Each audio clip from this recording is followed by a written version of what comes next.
Hatid ng Selecta Double Supreme.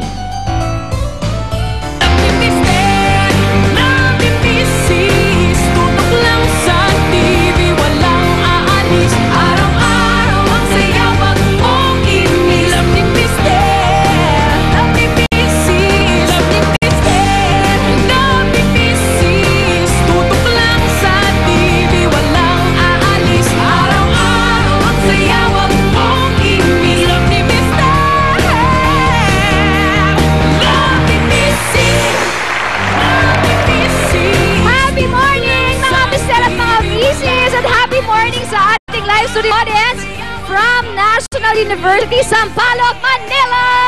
Honey, ang color of today is blue. Yes! Kita mo naman kami naka-blue, honey.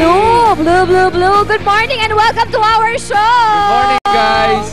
Good morning. And of course, huwag natin kalimutan ang mga suki nating kapuso na nakatutok palagi sa ating through GMA Pinoy TV Worldwide. Yay! Hello sa lahat ng ating mga kababayans all over the world. Ayan, binabati namin kayong lahat ng isang happy morning! At nasa Pinas man kayo o sa abroad, naku, kung sineselebrate ninyo ang inyong birthday today, happy birthday!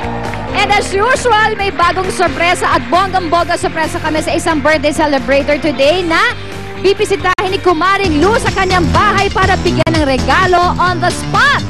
Eto na, on the spot birthday party, tatay. Kaya Eto na ang birthday mo, sagot ko, man. Dito na tayo sa Taytay para sorpresahin natin si Marlon na tagagawa ng puto. Guys, happy birthday from Love in the Star, Love in Easy! Isang birthday mo, sagot ko! At dahil dyan, meron kaming surprise para sa'yo. Happy birthday, Marlon! Hi! Ayan na, Marlon, make a wish. Happy birthday! So wala ko doon na guantes. Ang tawag dito ay long gloves. Ayan. Buksan mo na siya. Palakpakan naman. Bakit gloves? Kasi nga, gloves ko si Mr. Gloves ko si Missy. Love you yun. Alam mo yun?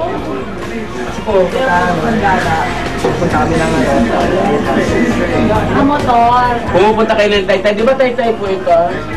Sa bayan po. Si Kuya naman, pinagdolo. Alam ko Tagaytay. Taytay!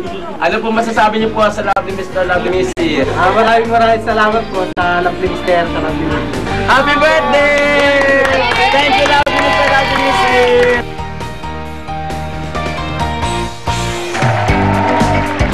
Ayan naman, honey, and I'm sure naging masaya ang birthday ng ating featured birthday celebrator dahil sa regalo natin sa kanya, honey. Yes, of course. Ito ang tanong ko sa iyo. Oh, Masaya rin kaya ang morning ng isang bisita natin makakasama today?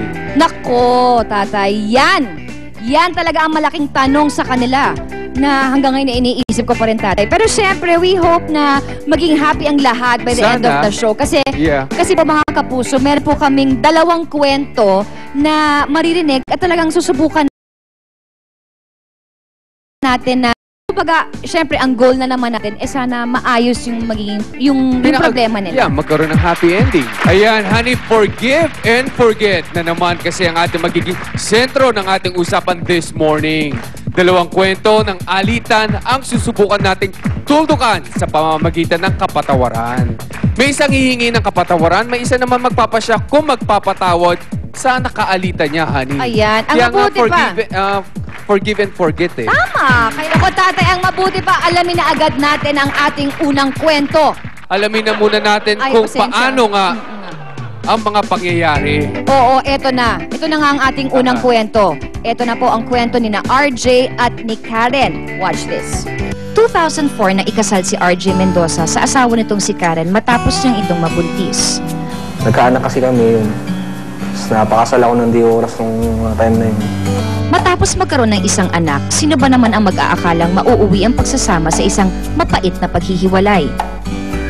Pagpasok ko dun sa bahay na inuupahan niya, nakita ko may babae siyang kasama.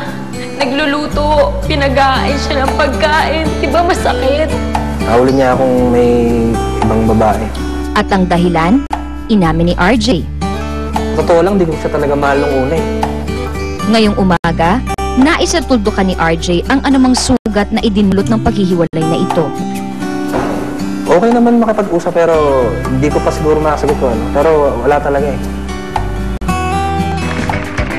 At ngayon, mga kapuso, kasama na natin si RJ. At mamaya alamin natin ang iba pang kwento sa likod ng naging alitan nila ng dati niyang asawa na si Karen. Right, malalaman natin lahat ng kwento sa pagbabalik yan ng Love ni Mister. Love ni Mrs. Ang kinagiliwang